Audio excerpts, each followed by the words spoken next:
My name is Lillian Atim Ayela, and I'm going to make a presentation on Unit 17, Human Immunity. These are the topics I'm going to cover during the presentation. The first part of the presentation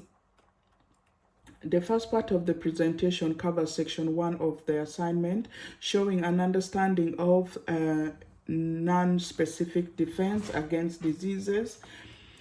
An infection occurs when microorganisms such as bacteria and viruses invade the body, typically through the mouth, nose, or through cuts in the skin. Bacteria are single-celled organisms which can cause illnesses such as meningitis and pneumonia. Viruses are different to bacteria in that they need a host to replicate and survive. Chickenpox and common cold are diseases caused by viruses. Fungus caused by cause skin disease such as athlete foot and ringworms. The parasitic diseases such as scabies and malaria are caused by parasites. Transformation of infection can be indirect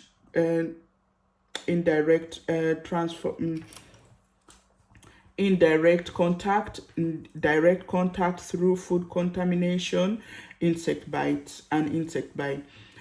Indirect contamination of infection occurs when the virus of bacteria, once the virus or bacteria are spread to a surface for someone else to touch and transmit to themselves, normally through the mouth.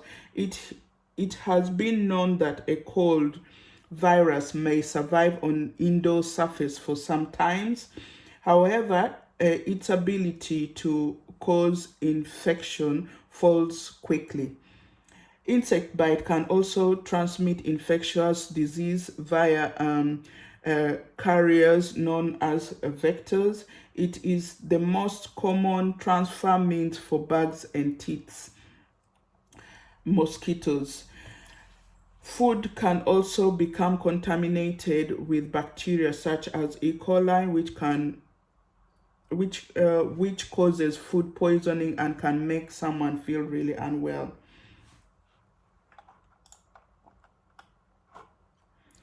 The body has 3 lines of defense to protect our cells and vital organs from infection.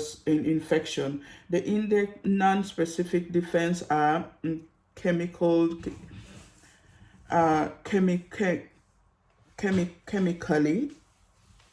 that functions to prevent pathogens from entering the body or function to eliminate invaders.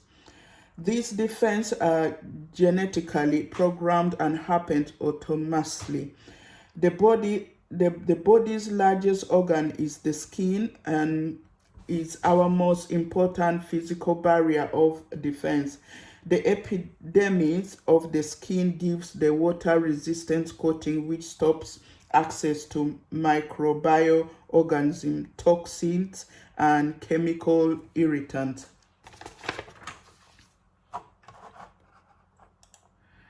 The body is also able to fight microorganisms using enzymes found in the secretory of intestinal mucous membranes. The membranes are in charge of cleaning infectious agents, pathogen, and allergen while performing nutrients to pass through.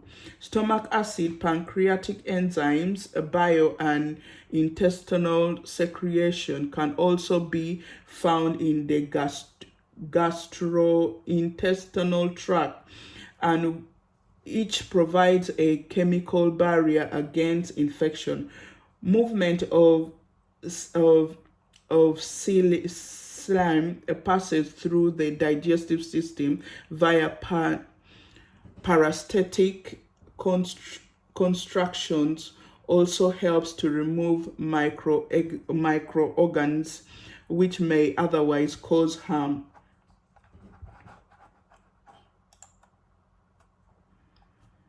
When injury occurs, the body creates an inflammation response, which is the innate immune system response to danger or infection involving a number of cellular events.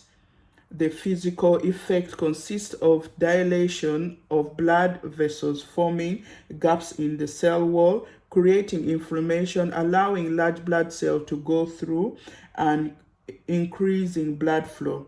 The site may appear swollen and feels warm to touch because of the extra blood and proteins attracted to the infection, and are often painful because of the inflammation. Our second line of defense is inflammation, and very vital since it isolates the area, stopping injury from spreading while encouraging healing.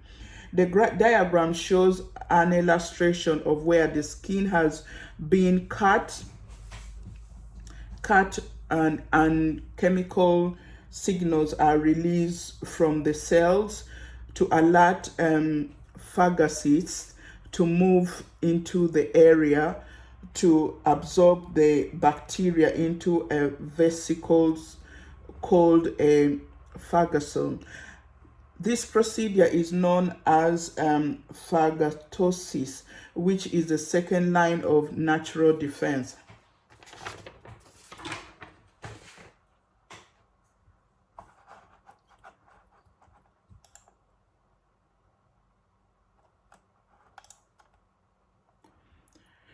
When the phagocytosome fuses with the lysosome, a phagocytosis is created.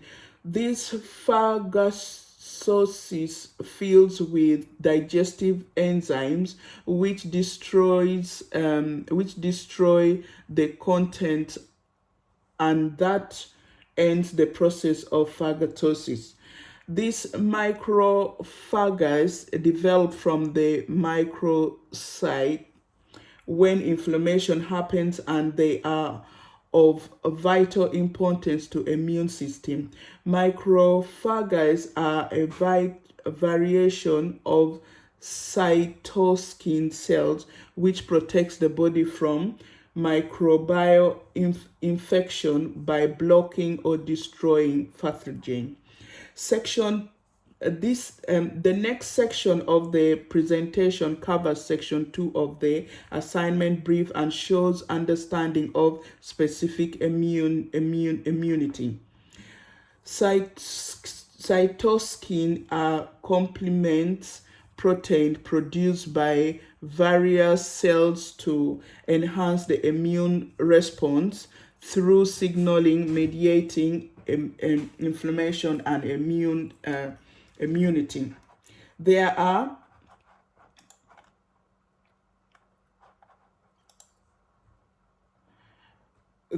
more than 30 complement proteins in total, which is activated when triggered by the presence of the pathogen. For instance, they interact with each other to produce a flow of reaction, attracting pathogen to eliminate unwanted particles, produce protein to attack in invading organism, and initiate inflammation.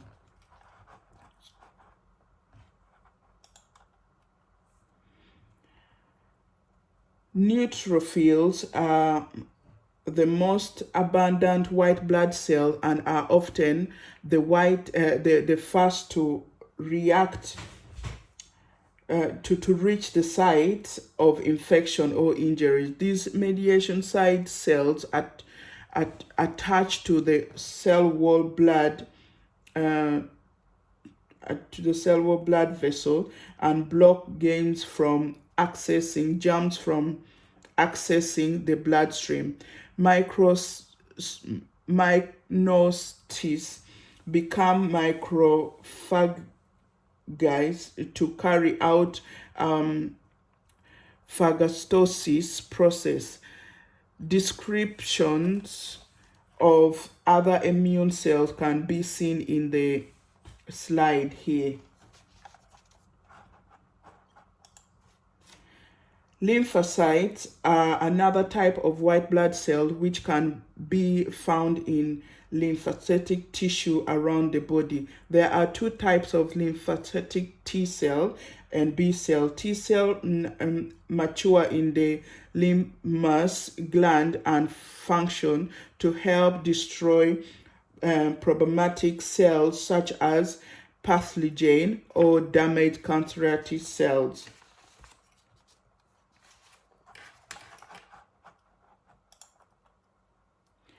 Hemoglobin have many functions, including a secretion of immune cells, neutralization of toxin, and removal of antigen, as you can see in the diagram. As you can see, the chain of hemoglobin are arranged in the in a Y shape, with a smaller chain having ability to bind the antigen. The hemoglobin is named after the type of heavy chain they have. The common variation of hemoglobin as shown on the slide here.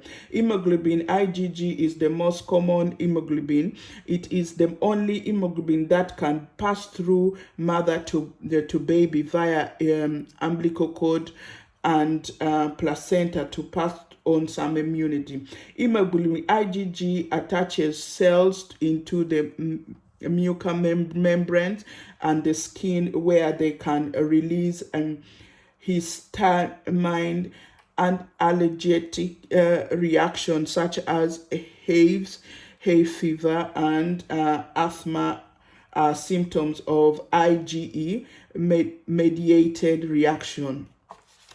Hemoglobin IgM is capable of destroying the invader all of itself.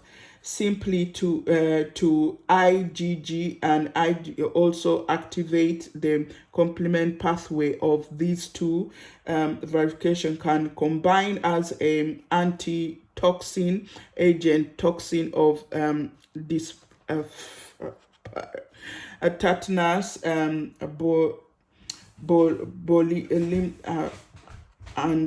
arthritis microorganism. Antigen found throughout the body and also in the harm of using by the immune system to signal whether it should attack or not, depending on whether its antigen found it's in foreign or not. Foreign antigen are those found in the pathogen and will be remembered by the B cell when they are known in the body, activating antibodies, making when recognized. Hypersensitive is the occurrence of the abnormal immune response caused by repeated exposure to the particular agent. Hypersensitive illnesses can be grouped based on their underlying cases, as seen on the slide here.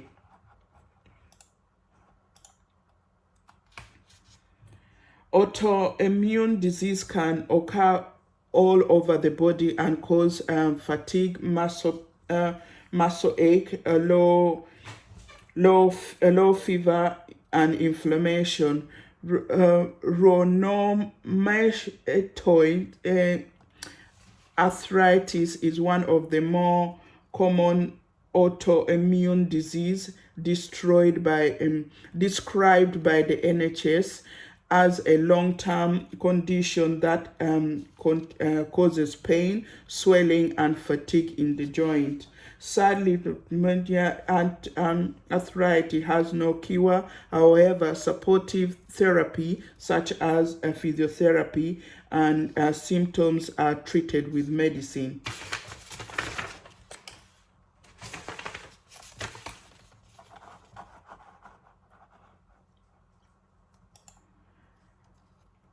organ trans organ trans organ trans organ transplant is carried out to an organ transplant is carried out to carry correct organ multifunction with a heavy organ given by a donor, and this is often a life-saving procedure. Sadly, immune system does not all the time recognize the donor's organ, treating it is as a foreign agent, and the procedure that follows is identified as rejection of transplanted organs.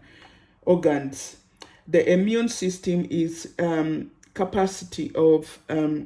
immune system is capable of recognizing antigen on the surface of cells and as foreign or self, and as I talked about previously in the presentation.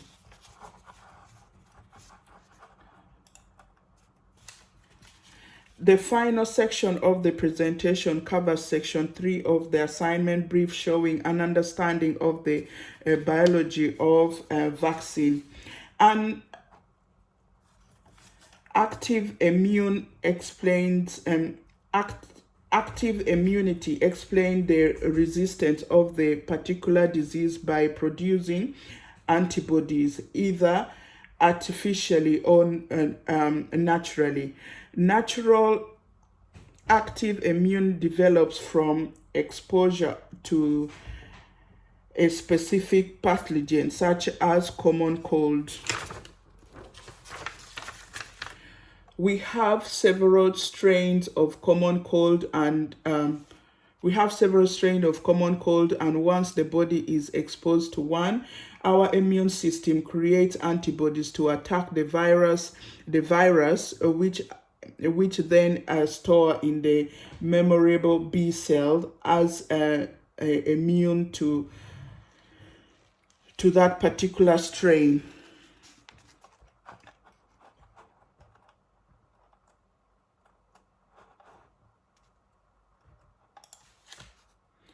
A vaccine contains a small amount of